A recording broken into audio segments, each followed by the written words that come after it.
Jules pergunta para Vincent sobre os bares de drogas na Holanda. Vincent então explica que o haxixe, que é a resina da maconha, é legal na Holanda, porém não é 100% legal, pois o governo exige que se fume a droga em lugares específicos, como os bares de drogas. Vincent ainda afirma que é divertido comprar, fumar, portar e vender o haxixe, mas isso não importa. O que importa mesmo é que os policiais de Amsterdã não podem revistar os civis que abordam. Jules fica impressionado com tal afirmação e alegremente diz que está indo para lá. Esse diálogo nos mostra que, apesar de viverem nos Estados Unidos, um país que preza pela liberdade de seus habitantes, existe ainda quem deseja mais liberdade no país. É claro que, para Jules, isso é bastante significativo, visto que a população afro-americana sofreu preconceito e repressão desde que chegaram à América. A Declaração de Direitos Americana de 1791 protege a liberdade de expressão, a liberdade religiosa, o direito de ter e portar armas, a liberdade de reunião e o direito de petição. Ela também proíbe busca e apreensão injustificada, punição cruel e abusiva e autoincriminação forçada. A guerra contra as drogas na época tornou qualquer negro e latino como suspeitos de tráfico. Ocorriam muitas abordagens indevidas e punições sem um julgamento formal, como o caso de Rodney King, um taxista negro que foi espancado pela polícia no dia 3 de março de 1991, em Los Angeles, Califórnia, cidade onde se passa o filme Pulp Fiction de 1994. A agressão foi gravada por George Holliday, um morador da região que logo mandou o vídeo para o canal de TV KTLA. Em pouco tempo, o vídeo foi visto por todo o país. Um ano depois, os criminosos foram absolvidos, o que gerou uma onda de crimes na cidade em protesto à decisão judicial. Na mesma época, um grupo de rap chamado NWA, formado por Ice Cube, Eazy-E, Dr. Dre, MC Ren, DJ Ella e Arabian Prince, estava em ascensão, e antes desse caso acontecer, escreveram a música Fuck the Police, em 1988, que se tornou um sucesso por criticar a repressão policial contra os negros nas periferias dos Estados Unidos. Jules e Vincent chegam ao seu destino para fazer um serviço, abrem o porta-malas e pegam as armas. Vincent questiona quantos caras podem estar no local. Jules diz que podem ter 3 ou 4, incluindo o cara deles. E Vincent conclui que então pode ter até 5 caras. A partir daqui, Jules e Vincent passam a conversar sobre Mia Wallace, até chegarem no apartamento de seu destino. Como já falamos sobre o arco de Mia e Vincent no primeiro vídeo, vamos pular para a parte em que entram no apartamento. Antes de entrarem, Jules pergunta que horas são. Vincent diz que são 7h22. Então Jules diz para esperarem um pouco. Cerca de 1 minuto depois, eles resolvem entrar, às 7h23. Mas entram quase às 7h24, esperando abrirem a porta. A base disso é a minutagem do filme, como vocês podem ver nas imagens. Pegando esses 3 horários e comparando com versículos da Bíblia, temos a seguinte palavra de Deus. Ezequiel 7:22-24. Desses eu desviarei meu olhar, para que possam violar meu tesouro, para que os assaltantes possam entrar aí e profanar o que quiserem. Prepare as correntes, porque a terra está cheia de crimes de sangue. A cidade está cheia de violência. Vou trazer as piores nações para se apossarem das casas. Acabarei com o orgulho dos valentes, e seus santuários serão profanados. O versículo 23 faz uma clara referência ao filme, e bem sabemos que durante todo o longa ocorrem crimes e violência por volta da cidade de Los Angeles. No Brasil, o subtítulo do filme é Tempo de Violência, assim como comentamos agora há pouco que na vida real ocorria demasiadamente a violência policial. O versículo 22 e 24 fazem referência aos acontecimentos do filme. Temos Marcellus Wallace jogando Tony Rock Horror de um prédio, Jules e Vincent entrando no AP dos sócios de Marcellus e os assassinando, e Holanda e Ringo assaltando o restaurante. Também temos a casa de Marcellus e de Lance sendo profanada por Vincent. A arrogância de Marcellus é posta à prova e é quebrada ao ser vítima de estupro, entre outros acontecimentos. É interessante entender o contexto de Ezequiel 7. Nos capítulos anteriores, Deus busca julgar e se vingar de Israel, porque Israel estava pecando e não mais ouvia nem seguia os ensinamentos de Deus. Ezequiel 5:7-8. Por isso, assim diz o Senhor Javé: dado que vocês se mostrarão mais rebeldes comigo do que as nações que estão a seu redor, não andando conforme meus estatutos e deixando de pôr em prática minhas normas, nem cumprindo as normas das nações que estão a seu redor, assim diz o Senhor Javé: eu também me coloco contra você, vou executar meus julgamentos no seu meio, diante das nações. Aqui, ele está falando especificamente da cidade de Jerusalém. É uma clara referência à cidade de Los Angeles, visto que, se pegarmos o contexto e personagens do filme, é um local totalmente pecador, que não segue os ensinamentos de Deus. Logo, entre todas as cidades, ela é a mais rebelde dos Estados Unidos. Todavia, olhando para o macro e além do filme, não é apenas Los Angeles que peca, e tampouco quem não segue os ensinamentos do Senhor. Logo, como não se pode, nem se deve levar a palavra de Deus ao pé da letra, também diz respeito a todo o mundo. É uma mensagem universal a todos os países, estados e cidades pecadoras, cada qual com seu pecado. Jules e Vincent entram no apartamento, e Jules passa a conversar com os 3 homens que estavam no AP, especificamente com Brett. Papo vai, papo vem, e Jules pergunta onde está a maleta, e respondem que está no armário da cozinha. Também falam que a senha da maleta é 666. A senha 666 é uma referência ao livro de Apocalipse, capítulo 13, versículo 18 da Bíblia. Aqui está a sabedoria. Quem for atento, calcule o número da besta. É número de um ser humano. Este número é 666. Nos versículos anteriores, 16 e 17, diz o seguinte: ela também faz com que todos, os pequenos e os grandes, os ricos e os pobres, os livres e os escravos, recebam uma marca na mão direita ou na fronte. Assim, ninguém pode comprar nem vender, a não ser que tenha a marca, o nome da besta ou o número do seu nome. Em toda a história de Pulp Fiction, um dos personagens que está presente em todos os 3 arcos é Marcellus Wallace. Ele é quem faz os negócios, quem manda e desmanda, quem deixa viver ou faz morrer. Todos os personagens diretamente e indiretamente têm ligação com Marcellus. Todos eles têm a marca de Marcellus Wallace, onde qualquer pessoa envolvida com Marcellus deve primeiro passar por ele antes de tomar qualquer ação. Tanto que aqueles que fizeram o que bem entendiam, que foram contra Marcellus, sofreram as consequências de traí-lo e prejudicá-lo, seja morrendo ou seja perdendo privilégios. Todos, de um jeito ou de outro, pagam com sua vida. Não estou dizendo que Marcellus é o diabo, mas ele é uma referência ao ser maligno central do cristianismo. Outro ponto é, nesse filme não há heróis ou vilões. No entanto, se colocássemos dessa forma, Marcellus seria o vilão principal, que controla e manda em seus demônios, que são seus subordinados. Jules então inicia o processo de assassinato, fazendo Brett entender de forma irônica e imponente que Marcellus viu a rusga entre eles como traição. Jules então pergunta se Brett lê a Bíblia e diz que memorizou uma passagem que se ajusta à ocasião, que é Ezequiel 25, versículo 17. Então ele passa a recitar a passagem: o caminho do justo está cercado por todos os lados pelas iniquidades do egoísta e pela tirania dos maus. Abençoado seja aquele que em nome da caridade e da boa vontade conduz o fraco pelo vale da morte, pois ele é verdadeiramente o guardião e o protetor dos filhos perdidos. E eu tornarei deles grandes vinganças com furiosas repreensões sobre aqueles que tentam envenenar e destruir meus irmãos, e saberão que eu sou o Senhor, quando tiver exercido a minha vingança contra eles. Bom, a passagem bíblica citada por Jules não é verdadeira, pois, de acordo com alguns sites, Samuel Jackson e Tarantino reescreveram boa parte da passagem. Mas, na verdade, Quentin Tarantino tirou o texto do filme Bodyguard Kiba 2, de 1973, que estreou nos Estados Unidos em 76. O texto aparece logo no início do filme, como na saga Star Wars. E, na verdade, eu peguei essa informação do Jurandir Gouveia, e depois fui conferir no filme. Obrigado, Jurandir. Tamo junto. A única parte verdadeira do texto em relação à Bíblia é o final, que diz o seguinte: tomarei deles grandes vinganças com furiosas repreensões e saberão que eu sou o Senhor, quando eu tiver exercido a minha vingança contra eles. É claro que para fins cinematográficos, adulterar a palavra de Deus ou pegar uma parte já adulterada para encaixar no filme é vantajoso para Tarantino e para o filme, visto que, teoricamente, o objetivo do filme não é evangelizar. Podemos ver que quando Jules recita essa passagem adulterada, a sua entonação e maneira de se expressar diante do pré-assassinato caem bem ao roteiro, à cena e ao personagem. Por outro lado, vamos pensar no seguinte: entrando no mundo e personagens de Pulp Fiction, digamos, e se Jules foi quem adulterou a palavra de Deus? O cristianismo está intimamente ligado à história dos afro-americanos, devido ao fato de que ao chegarem à América como escravos, os missionários britânicos buscaram converter os escravos africanos ao cristianismo. Inicialmente, houve resistência por parte dos próprios senhores de escravos, pois acreditavam que o cristianismo pudesse libertar os escravos, mas as colônias americanas logo criaram leis para converter e ainda manter os negros como escravos. O protestantismo predomina a paisagem religiosa negra norte-americana. 2/3 da população negra do país cerca de 66%, são protestantes, 6% católicos, 3% se identificam com outras religiões cristãs e 3% seguem o islamismo, mas 21% não são afiliados a nenhuma religião. Dito isso, a probabilidade de Jules Winfield ser protestante ou um cristão de outras denominações é alta. Sendo assim, Jules provavelmente em sua infância ou parte de sua vida frequentou a igreja, estudou e aprendeu sobre a Bíblia, seja no meio familiar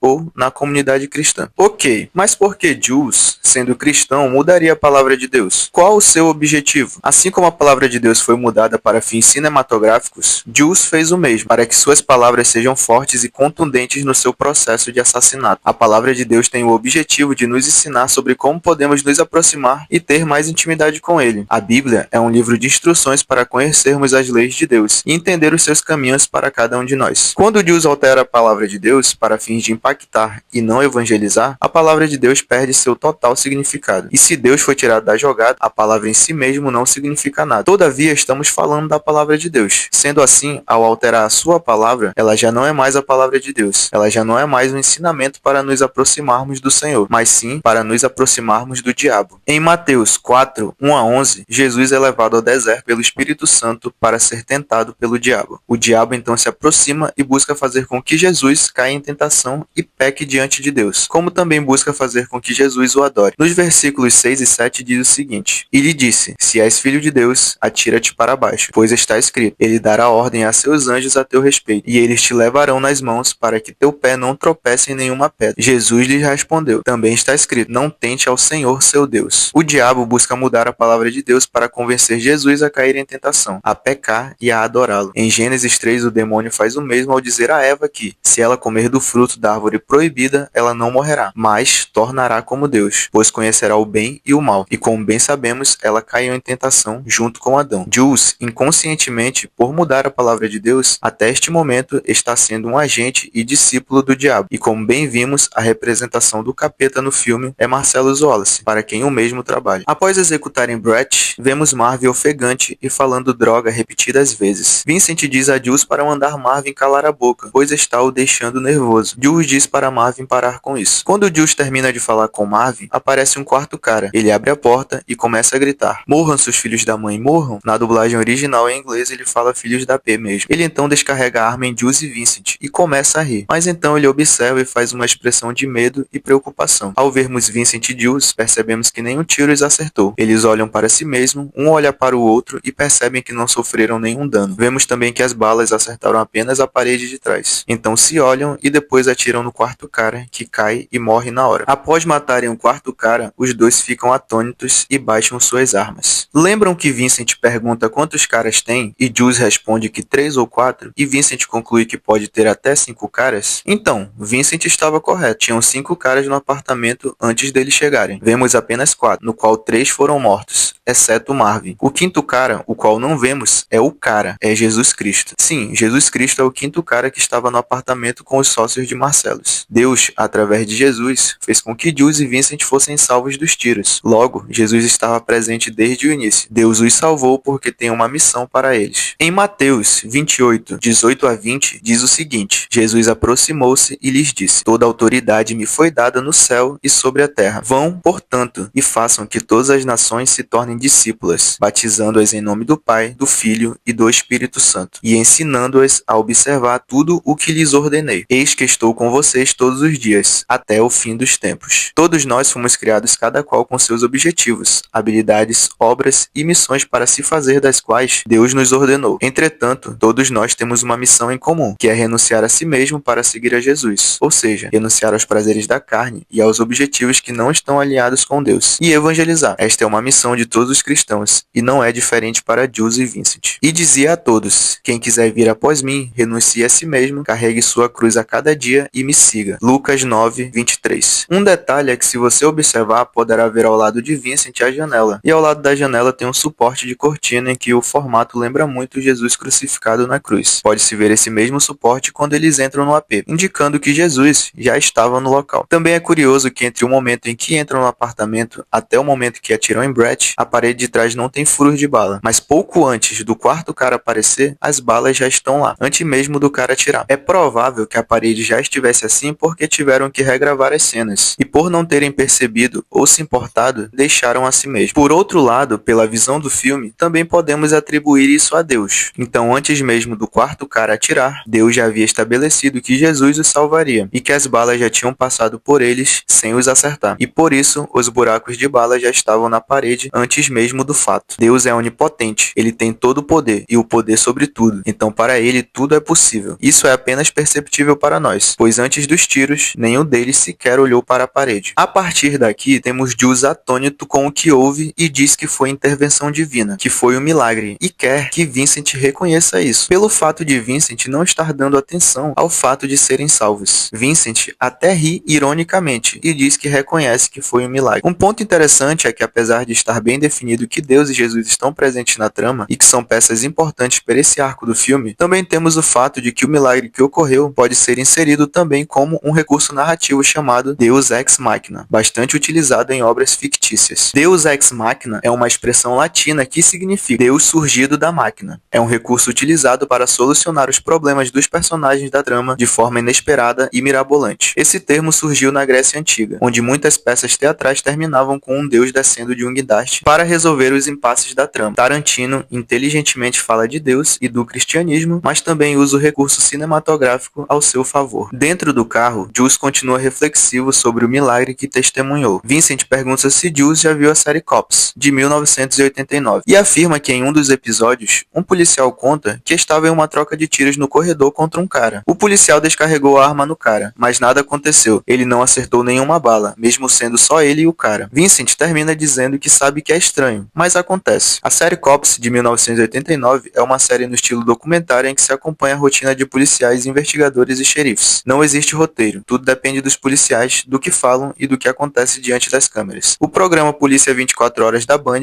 é inspirado em Cops. Jules diz: "Olha, se você não quer ver, o problema é seu, mas os meus olhos estão bem abertos." Quanto a essa frase de Jules, temos Jesus que, após contar e explicar algumas parábolas, diz em Mateus 13,16: "Mais felizes são os olhos de vocês, porque veem, e seus ouvidos, porque ouvem." Antes disso, em Mateus 11, 4 a 5, os discípulos de João perguntam a Jesus se ele é aquele que estava para vir, ou se devem esperar outro. Jesus respondeu-lhes: "Vão e contem a João as coisas que vocês estão ouvindo e vendo. Cegos recuperam a vista, e coxos andam, leprosos são purificados, e surdos ouvem, mortos são ressuscitados, e pobres recebem a boa notícia." Jesus curava as enfermidades daqueles que o procuravam, e que acreditavam que ele poderia os curar. E isto estava sendo visto e percorrendo por toda aquela região. Mas esse versículo não se trata apenas da cura física. Jesus também fala da cura espiritual. Quando ele diz que os cegos veem, ele também está dizendo que aqueles que viam seus milagres e não acreditavam, agora estão vendo e acreditando. Acreditando que ele é o Filho de Deus, e que é o Messias, aquele que veio para nos salvar, e é o nosso único Senhor e Salvador. E agora creem que para chegar até Deus, devem seguir a Jesus. Jesus lhes disse: "Eu sou o caminho, a verdade e a vida. Ninguém chega ao Pai a não ser por mim. Se vocês chegaram a me conhecer, conhecerão também o meu Pai. Desde agora vocês estão conhecendo e vendo." João 14, 6 a 7. Isso também vale para os surdos, que agora acreditam no que ouvem, para os coxos, leprosos, aos que foram ressuscitados e aos pobres. Todos estes agora creem que Jesus é o caminho, a verdade e a vida. E Jules, que é um assassino profissional, um pecador, alguém que estava utilizando a palavra de Deus para o mal, agora também vê e acredita em nosso Senhor Jesus Cristo. Vincent então pergunta: "O que isso quer dizer?" E Jules responde: "Quer dizer que é o fim para mim. Daqui por diante, pode me considerar aposentado." A partir daqui, os dois entram em uma discussão, e Vincent passa a repreender Jules por conta de sua decisão. Vincent então pergunta a Marvin: "O que acha disso tudo?" Marvin responde: "Cara, eu nem sequer tenho uma opinião." Vincent então se vira, aponta a arma para Marvin e diz: "Olha aqui, você tem que ter uma opinião. Você acredita que Deus desceu do céu e desviou as..." Vincent nem termina a pergunta e dispara na cara de Marvin, que tem a cabeça estourada, e seu sangue jorra por todo o carro. Aqui já está bem claro que, apesar de Vincent saber que existe uma crença e estudo com relação a Deus, ele não acredita em milagres, e muito menos que esse Deus de fato exista. Até aqui, em teoria, está tudo bem. Não há problema nenhum, vendo do ponto de vista humano e social, em não acreditar em Deus. Porém, além de Vincent não acreditar, ele busca fazer com que Jules, que está convicto em sua fé, também não acredite. É importante mencionar isso porque Vincent atirou de propósito em Marvin. Sim, ele atirou propositalmente em Marvin. Não tinha motivos para Vincent estar com a arma em mãos, carregada e destravada, como também não tinha por que ele apontar a arma para Marvin se não tivesse o objetivo de atirar no mesmo. Podemos ver ver ele puxando o gatilho e fechando os olhos ao atirar. Ok, mas por que Vincent faria isso? Qual o seu objetivo? Vincent desafiou a Deus. Vincent atirou em Marvin para ver se o milagre aconteceria novamente. Vincent tentou a Deus com o objetivo de envergonhar Jules e o Senhor. Lembrem-se do que vimos anteriormente. Jesus lhe respondeu, também está escrito, não tente ao Senhor seu Deus. Mateus 4, 7. Vincent então comete um pecado, uma blasfêmia. Ele blasfema com uma ação, apenas para provar o seu ponto, apenas para convencer Jules a não acreditar no que presenciou. Põe o Senhor e seu poder à prova. Ele mata Marvin a sangue frio, sem receber nada por isso, sem ser mandado, apenas para tentar Jules. Vincent, que até então era apenas um assassino profissional qualquer, toma o lugar de Jules como um agente e discípulo do diabo. A partir daqui, Jules e Vincent passam a discutir, e Vincent diz que foi um acidente. Seu pecado gerou problemas para os dois, e agora eles devem tirar o carro da rua o mais rápido possível. Como a área não tem residentes amigos de Marcellus, Jules liga para o seu amigo Jimmy. Então eles levam o carro para a casa de Jimmy. Depois disso, eles vão para a casa de Jimmy, limpam o carro, levam para um ferro velho e decidem ir tomar café. Não vou me ater ao que acontece na casa de Jimmy, pois não tem relevância para o nosso vídeo. Tomando café, os dois passam a conversar e entram num clima amigável. Vincent diz que agora Jules está relaxando, porque ele estava totalmente sério e tenso. Jules diz que estava pensando sobre o milagre que testemunharam. Vincent diz que você testemunhou. Eu testemunhei uma obra do acaso. Jules pergunta a Vincent o que é um milagre. Vincent diz que é um ato de Deus. E Jules pergunta o que é um ato de Deus. E Vincent responde, quando Deus torna o impossível possível. Mas acho que hoje de manhã não se enquadra. Jules responde o seguinte, ora Vincent, você não tá vendo que isso não importa? Você tá julgando do modo errado. Podia ser que Deus desviasse as balas, ou botasse um refrigerante em outro, ou achasse as chaves do meu carro. Você não julga uma coisa dessas baseada no mérito. Olha, se o que experimentamos está de acordo com o conceito de milagre, isso é insignificante. O que importa é que eu senti o toque de Deus. Deus se envolveu. Chegamos agora no que é a parte mais importante desse arco. O maior milagre que aconteceu nesse arco não foram as balas atravessarem os corpos de Jules e Vincent, mas sim a conversão de um pecador. Eu lhe digo, da mesma forma, haverá mais alegria no céu por um só pecador que se converte do que por 99 justos que não precisam de conversão. Lucas 15, 7. Jesus não veio para chamar os justos, mas sim os pecadores. Jesus veio para salvar aqueles que estão em pecado, que necessitam se arrepender e se entregar a Ele. São esses que precisam de ajuda, e não os justos nem os saudáveis. Ouvindo isso, Jesus lhes disse, não são os que têm saúde que precisam de médico, e sim os doentes. Eu não vim chamar os justos, e sim pecadores. Marcos 2,17. Logo, o objetivo de Jesus não é apenas curar-nos fisicamente de nossas enfermidades. Isso é uma parte. Podemos dizer que é o bônus. Jesus veio principalmente para converter os pecadores. Veio para lhes pregar o evangelho, as boas novas. Veio para restaurar a fé, para que se arrependam de seus pecados e sigam a Jesus Cristo. Este é o maior e melhor milagre que Jesus fez e faz, assim como fez com os cegos, surdos, coxos e com pessoas que tinham outros tipos de enfermidades. Então, quando Jules diz que se o que presenciaram entra nos quesitos de milagre ou não, e isso não importa, é porque de fato não importa. O importante mesmo é saber e entender que Deus está presente, Deus está nos observando e cuidando a todo momento. Ele está perto, mesmo quando nós estamos longe. Ele está sempre à nossa espera para nos arrependermos e nos entregarmos a Ele. Procurem Javé enquanto Ele se deixa encontrar. Chamem por Ele, agora que está perto. Que o mal abandone seu caminho e o homem injusto mude seus projetos. Que volte para Javé, e Ele terá compaixão. Que volte para nosso Deus, pois Ele é rico em perdão. Isaías 55, 6-7. Jesus não tem o objetivo principal de nos curar ou nos fazer grandes homens diante de outros homens. Seu principal objetivo é nos fazer entender e aceitar que a vida é muito melhor com Ele. Os prazeres da carne, as riquezas e a fama não importam se não estivermos com Deus. Nenhuma dessas coisas preenchem o vazio que temos sem Ele. Existe no homem um vazio do tamanho de Deus. Fyodor Dostoiévski. Vincent então pergunta o porquê de Deus ter os salvado dos tiros, e Jules responde que isso está mexendo com ele, e não sabe o porquê e que não pode voltar ao que era. Vincent pergunta se é sério, se ele está pensando mesmo em parar. Jules diz, essa vida? Com certeza. Vincent pergunta, droga, e o que você vai fazer então? Jules diz que estava pensando nisso, e fala que entregará a pasta ao Marcellus e andará por aí. Vincent pergunta por quanto tempo ele pretende fazer isso, e Jules responde, até Deus me pôr onde ele quer que eu fique.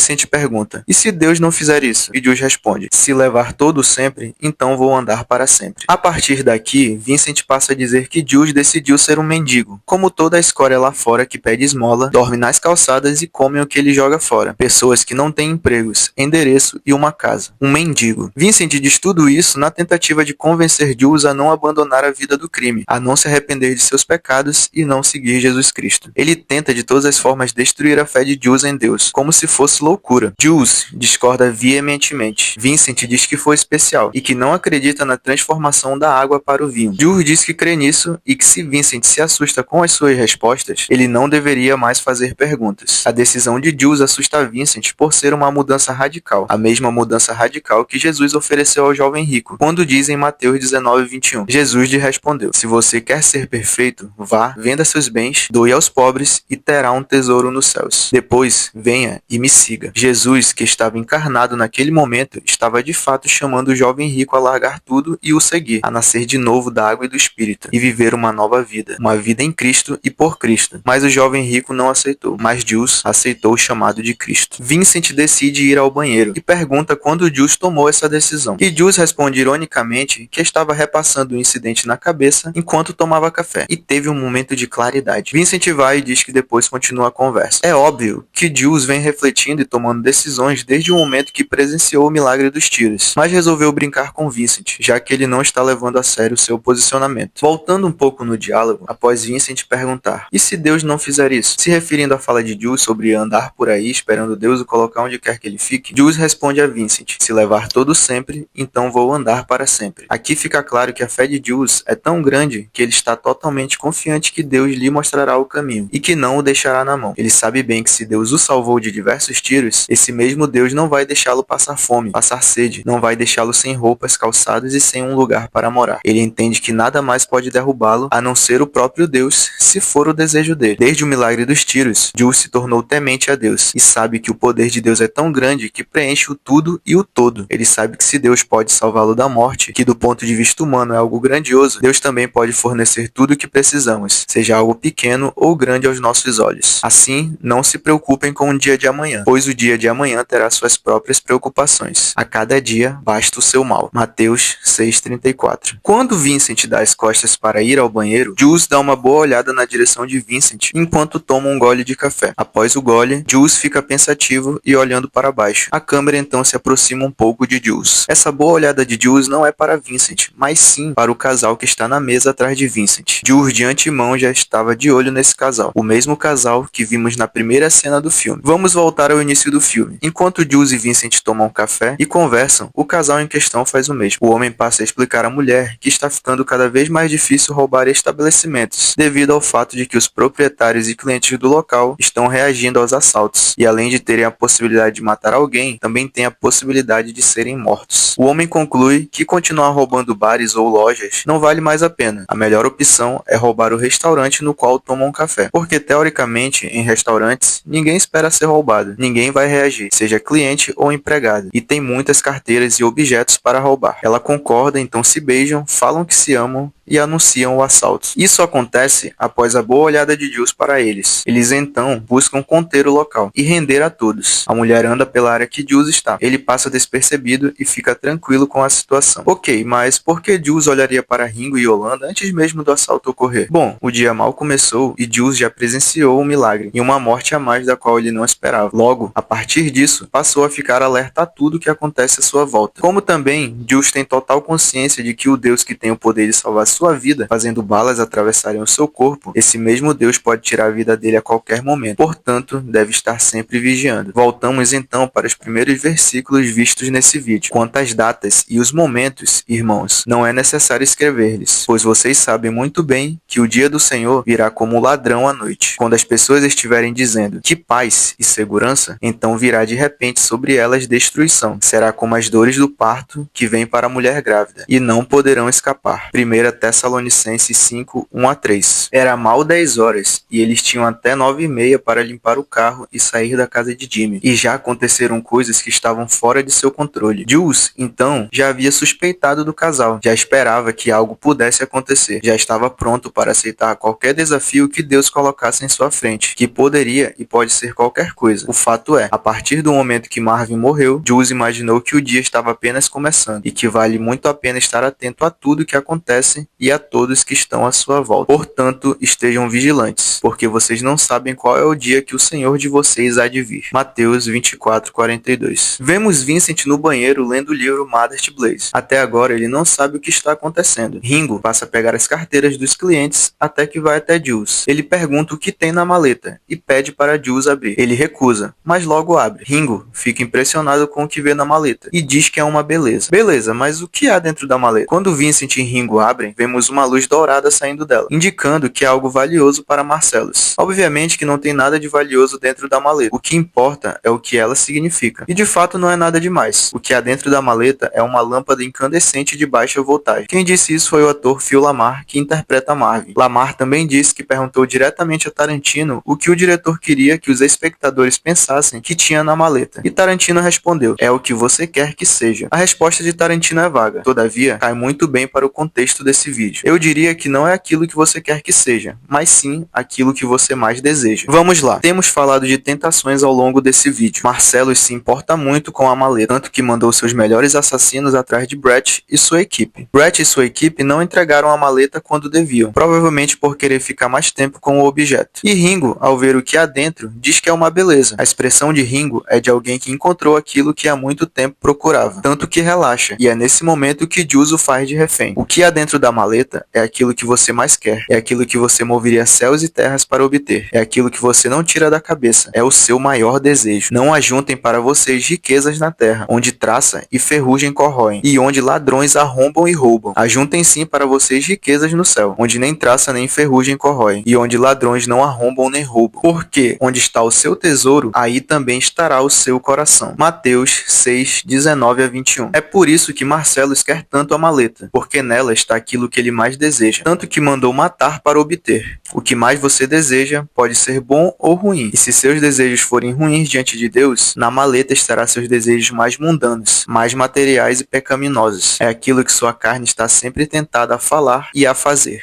Estejam vigilantes e rezem, para não caírem na tentação, porque o espírito está pronto, mas a carne é fraca. Mateus 26:41. Sendo assim, Ringo, que é um criminoso, viu na maleta aquilo que fará da vida dele mais fácil, que provavelmente é ouro, assim como Marcellus e Brett. A maleta indica que pecados você cometeria para obter o que há dentro dela. Se seu maior desejo for sexo, é o que há nela. Se seu maior desejo for fama e poder, é o que há nela. Se seu maior desejo for vingança, é o que há nela. E quantas pessoas nós já vimos que por seus desejos pecaram contra Deus e seus princípios? Quantos já vimos que mataram por vingança? Quantos já vimos que passaram a perna nos outros para obter fama e poder? E quantos já vimos que perverteram a si mesmos para obter sexo? Ou vocês não sabem que seu corpo é templo do Espírito Santo, que está em vocês e que vocês receberam de Deus, e que por isso vocês não pertencem a si mesmos. Alguém pagou preço alto pelo resgate de vocês. Então, glorifiquem a Deus com o próprio corpo. 1 Coríntios 6:19-20. Tudo isso é pecado contra Deus, e o pecado nos afasta de Deus. Ao pecar, Deus não se afasta de nós, nós que nos afastamos dele. Tanto que Jules não quer mais pecar e deseja se entregar totalmente a Jesus Cristo. O seu maior desejo, se for pecaminoso, te fará cair em tentação e morrer. Morrer mentalmente, emocionalmente, espiritualmente e, por fim, fisicamente. Pois o salário do pecado é a morte, mas a graça de Deus é a vida eterna em Cristo Jesus, nosso Senhor. Romanos 6:23. Jules consegue render a Ringo e os dois passam a conversar. Ele diz que não pode entregar a maleta porque não lhe pertence, então pede para Ringo pegar a carteira dele. Jules tira $1.500 e dá para Ringo. Vincent não gosta da atitude e Jules diz que não está dando o dinheiro, mas sim comprando a vinda de Ringo, para que ele não precise matá-lo. Bom, houve uma época em que o mundo estava totalmente em pecado. Todas as pessoas estavam pervertidas e se esqueceram completamente de Deus. Por conta da corrupção dos seres humanos e por não seguirem os preceitos do Senhor, Deus decidiu matar a todos os seres vivos. E Javé disse: vou eliminar a superfície do solo, o ser humano que criei, desde o ser humano até os animais domésticos, até os bichinhos e até as aves do céu, porque me arrependo de tê-los feito. Gênesis 6, 7. Contudo, Noé e sua família eram os únicos a seguirem a Deus e seus estatutos, e Deus decidiu poupá-los. Ordenou então que Noé criasse uma arca, para que sobrevivesse ao dilúvio e que a terra tenha descendência de Noé, um homem justo e de Deus. E tire para fora também todos os seres vivos que estão com você, de qualquer espécie, aves, animais domésticos e os bichinhos que se remexem sobre a terra, que eles fervilhem na terra, sejam fecundos e se multipliquem sobre a terra. Gênesis 8, 17. Após o dilúvio, Deus decidiu nunca mais matar o ser humano por conta de seus pecados. Javé aspirou o perfume apaziguador e disse consigo: nunca mais amaldiçoarei o solo por causa do homem, porque os projetos do coração do homem são maus, desde a sua juventude. Nunca mais destruirei todos os seres vivos como fiz. Gênesis 8, 21. E Deus, para não nos matar novamente, nos comprou. Comprou nossa vida para que tenhamos a chance de nos arrepender, para que sejamos perdoados, para que sejamos salvos, para que não sejamos mortos, para que tenhamos vida eterna ao lado dele. Deus nos comprou com a vida de Jesus Cristo. Ele foi o pagamento por nossas vidas, pois Deus amou tanto o mundo que deu seu Filho único, para que não morra quem nele acredita, mas tenha a vida eterna. João 3,16. Fomos comprados para viver para Cristo, em Cristo e por Cristo, para viver para Deus, para seguir seus caminhos e sua lei. Alguém pagou preço alto pelo resgate de vocês. Então, glorifiquem a Deus com o próprio corpo. 1 Coríntios 6, 20. Antes, Deus matou os humanos por conta de seus pecados. Agora, viver ou morrer é uma escolha de cada um de nós. Aquele que escolhe viver a vida sem Deus, certamente morrerá, mas aquele que escolhe viver a vida para Deus, esse certamente viverá. Jesus disse: eu sou a ressurreição. Quem acredita em mim, ainda que morra, viverá. E todo aquele que vive e acredita em mim, não morrerá para sempre. Você acredita nisso? João 11, 25 a 26. Jules comprou a vida de Ringo por $1.500 e mais o dinheiro do roubo, para que ele não tivesse que o matar. Jules sabiamente pensou em uma forma de não pecar, de não se afastar de Deus e ainda poupar a vida de outro ser humano. Assim como Deus nos comprou com Jesus, Jules comprou a vida de Ringo. Não estou comparando Jules com Deus. Não existe ninguém que seja como Deus além de Jesus. Apenas comparo a atitude de ambos. Deus comprou bilhões no macro e Jules, no micro, em menor escala, comprou uma vida. E isso é uma clara referência à Bíblia e ao fato de Deus ter nos comprado, assim na terra como no céu. Mateus 6:10. Jules então pergunta se Ringo lê a Bíblia, que responde que não, e Jules passa a recitar a passagem de Ezequiel 25:17. Jules então fala que diz isso há anos, que quem a ouviu seria morto por ele. Ele diz que nunca ligou para o que ela significava, e que eram apenas palavras vazias para se dizer a um filho da mãe antes de matá-lo. Mas ele viu algo de manhã que o fez pensar duas vezes. Jules então continua e diz: agora estou achando que talvez você seja o homem mau, eu seja o homem justo, e o Senhor 9mm